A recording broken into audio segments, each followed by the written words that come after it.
கேள்வியை கவனிங்க. மாநில ஆளுநரை நியமிப்பவர் யாருன்னு கேட்குறாங்க. ஆன்சர் குடியரசுத் தலைவர். அடுத்து மாநில சபாநாயகர் ஒரு. இதுக்கான ஆன்சர் மேற்கண்ட எதுவும் இல்லை. அடுத்த கேள்வி, கீழ்காணும் எந்த ஒன்று ஆளுநரின் அதிகாரம் அல்லன்னு கேட்குறாங்க. ஆன்சர் தூதரகம். அடுத்த கேள்வி, ஆங்கிலோ இந்தியன் வகுப்பினரிலிருந்து ஒரு பிரதிநிதியை சட்டமன்றத்திற்கு யார் நியமிக்கிறார் அப்படின்னா ஆளுநர். கேள்வியை கவனிங்க, சட்டமன்றத்திற்குன்னு கேட்டிருக்காங்க. அடுத்து ஆளுநர் யாரை நியமனம் செய்வதில்லை அப்படின்னு கேட்குறாங்க. ஆன்சர் உயர் நீதிமன்ற நீதிபதிகளை அவர் நியமனம் செய்வதில்லை.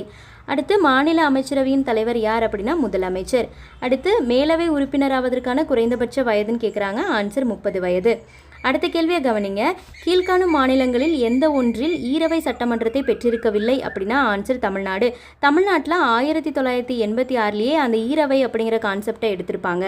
அதுக்கப்புறமா எங்கெல்லாம் ஈரவை சட்டமன்றங்கள் இருக்குது அப்படின்னா ஆந்திர பிரதேசம், தெலுங்கானா, கர்நாடகா, அதுக்கப்புறமா பீகார், உத்தரப்பிரதேசம், மகாராஷ்டிரா, இங்கெல்லாம் இன்னுமே ஈரவை சட்டமன்றம் இருக்குது.